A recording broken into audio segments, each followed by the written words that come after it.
What if I told you that 7 plants sitting on garden center shelves right now contain more nutritional density than the supplements you're paying $40 a bottle for? That some of them grow faster than any vegetable in your garden? That others have been quietly restricted, regulated out of convenience, or simply forgotten because they don't fit into the modern agricultural narrative? Welcome back. If you're new here, this channel exists for one reason: to expose the plants that industrial food systems don't want you growing. Not because they're dangerous. Not because they're illegal in most cases. But because self-sufficient people don't need their products. By the end of this video, you'll understand which 7 houseplants have been systematically overlooked, underestimated, or outright suppressed. And you'll know exactly why. Let's start. Number 7, moringa. Most people have never heard of it. That's intentional. Moringa oleifera is a tree native to India and the Himalayan foothills. It survived in some of the harshest climates on Earth. But here's what matters. A single cup of moringa leaves contains 14 grams of protein. That's more protein per ounce than chicken. More calcium than milk. More potassium than a banana. More iron than red meat. Not approximations. These are documented comparisons. The ratios are there. The bioavailability is there. The nutritional density is so complete that the UN classified moringa as a miracle tree in 2008. That wasn't marketing. That was an organization tasked with addressing global malnutrition, literally naming a single plant species as a solution. So why don't you see moringa at your local grocery store? Why isn't it in your supermarket's vitamin section? Because moringa represents a threat to an entire industry. If one plant can provide complete amino acid profiles, minerals and vitamins that normally require multiple supplement brands, multiple products, multiple monthly subscriptions, then the business model breaks down. It's not a conspiracy. It's basic economics. Moringa is restricted in certain jurisdictions not because it's dangerous, but because agricultural regulatory bodies have kept its classification ambiguous. In the United States, moringa powder exists in a gray zone. You can buy it. You can grow it. But you cannot make health claims about it. You cannot market it as a nutritional source. The plant itself isn't banned. The conversation about the plant is. Growing moringa is simple. It tolerates poor soil. It requires minimal water once established. In zones 10 through 12, it grows as a perennial tree. In colder zones, it grows indoors as a houseplant or in containers, reaching maturity in 12 to 18 months. Faster than most people expect. Faster than most crops. You harvest the leaves continuously. Dry them. Powder them. Add them to any meal. One plant provides year-round nutrition for a family. One plant reduces dependency on industrial supplements for micronutrients that your body cannot synthesize alone. That's food independence. That's the beginning of it. Number 6, mulberry. Mulberry isn't suppressed. It's ignored. And that's almost worse. A mulberry tree produces between 12 and 40 pounds of fruit annually. A single tree. In most climates with minimal care. The fruit contains 11 grams of fiber per cup. Fiber that most Americans are nutritionally deficient in. Fiber that reduces disease risk and stabilizes blood sugar in ways that pharmaceutical interventions cannot replicate. But mulberry contains something else. Something that's been studied extensively in Asia and almost entirely ignored in Western agriculture. Resveratrol. The same compound found in expensive red wine supplements. The same compound linked to longevity studies. Mulberry contains it naturally. And unlike wine, it doesn't require fermentation, additives, or industrial processing. Mulberries are easy to grow.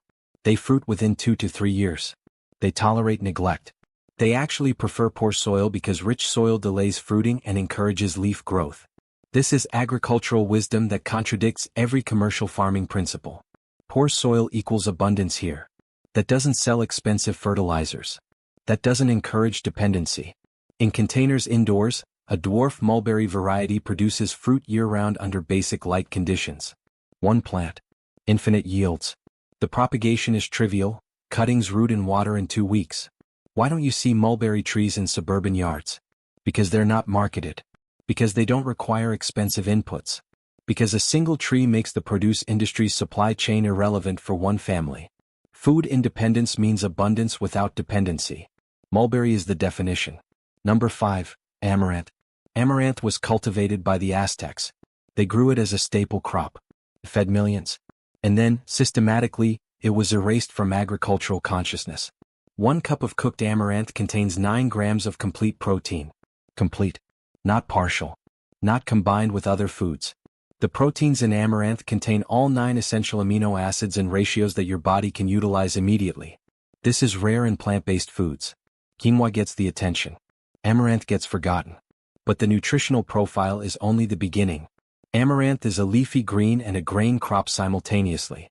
The leaves can be harvested continuously. The seeds can be harvested at the end of the season. 2 crops from one plant. Yields that multiply. Amaranth grows in any climate, any soil condition, with virtually no water once established. In zones 4 through 11 it survives outdoors. In cooler zones, it's an annual that matures in 70 to 90 days. That's faster than most vegetables. That's garden abundance that doesn't require expertise. The suppression of amaranth isn't a legal ban. It's a marketing one. Grain subsidies in the United States prioritize wheat, corn, and soy. Not because those crops are superior, but because they're profitable at scale. They create dependency on processing. Amaranth is self-contained. You grow it. You harvest it. You eat it. No industrial infrastructure required. In 2014, a study published in the Journal of Medicinal Food documented amaranth's effectiveness at reducing cholesterol in populations that had previously relied on pharmaceutical interventions. One plant. Multiple nutrient pathways. Multiple disease prevention mechanisms. That's a threat to pharmaceutical profit. That's why it stays forgotten. Number 4. Malabar spinach. Malabar spinach isn't spinach. It's a vine. It's a prolific producer. And it's completely legal, completely safe, and almost completely unknown. Biela alba is its scientific name. In a single growing season, a mature plant produces hundreds of leaves. Each leaf contains oxalic acid in lower concentrations than true spinach, meaning bioavailability of minerals like calcium and iron is actually higher. You get more nutrition per leaf. The vine grows vigorously in warmth. In containers indoors under basic conditions, it climbs trellises and produces continuously. In outdoor gardens in zones 10 through 12, it becomes a perennial ground cover that produces year-round. Harvest frequency is limited only by how quickly you can pick. Malabar spinach tolerates partial shade. It tolerates poor soil. It requires minimal fertilizer. The propagation is effortless. Cuttings root in water in 1 week. You could multiply this plant exponentially if you chose. But here's what's significant. No single crop in conventional agriculture delivers the consistency of production that Malabar spinach does in a small space. No single plant provides the nutrient density with that level of ease. In a world where micronutrient deficiency affects 2 billion people, this plant represents tangible food security. The reason you don't see it marketed is the same reason you don't see any of these plants marketed. It makes sense for individual people. It destroys sense for industrial supply chains. A single vine eliminates the need for consistent grocery purchases of leafy greens. That's food independence at the household level. Number 3. Chaya. Chaya is known in Central America as the tree of life. In North America, it's called an ornamental shrub. Same plant. Different narratives. Nidoscalus aconitifolius produces leaves with 12 grams of protein per cup when cooked. That's more than beef. More than chicken. More than most legumes. The leaves also contain 20% of your daily iron requirement in a single serving. 20%. From a plant that grows passively in your yard. The suppression of chaya isn't about legality. It's about unfamiliarity.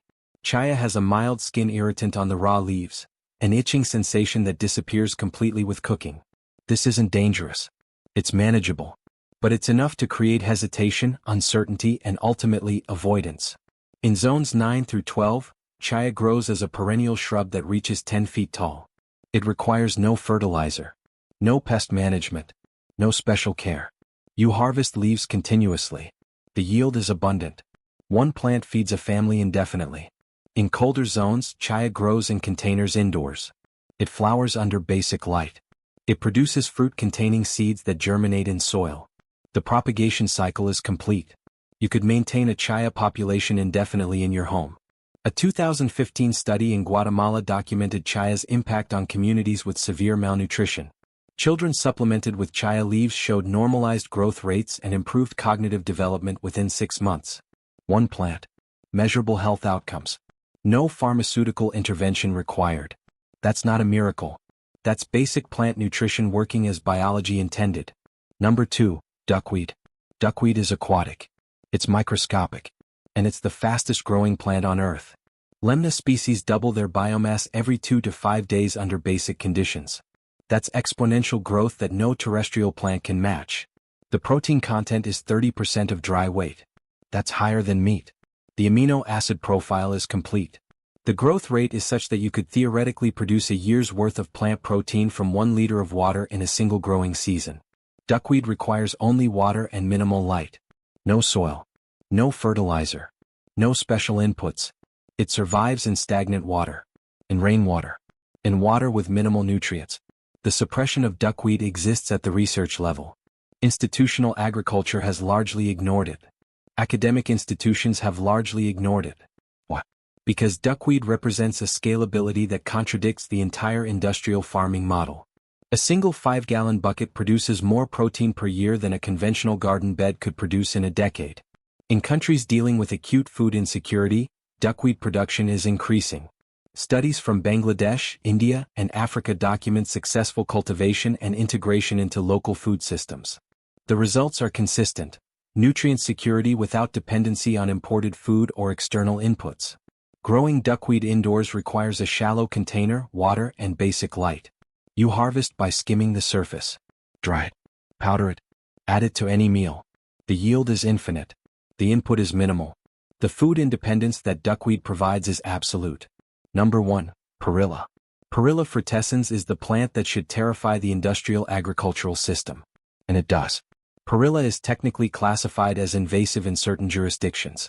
Not because it's dangerous, but because it thrives. It reproduces. It spreads with alarming efficiency.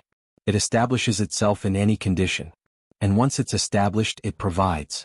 The leaves contain omega-3 fatty acids in concentrations comparable to fish oil supplements. That's not an approximation. That's documented biochemistry. Omega-3 deficiency is pandemic in Western populations. The pharmaceutical response is fish oil capsules and prescription medications. The plant response is perilla. The leaves can be harvested continuously throughout the growing season. The seeds produce new plants the following year. The reproduction cycle is so efficient that a single plant population can become a permanent food source in a generation. Perilla grows in zones 4 through 11 as an annual. In containers indoors, it produces year-round. The soil tolerance is extreme. The water tolerance is extreme.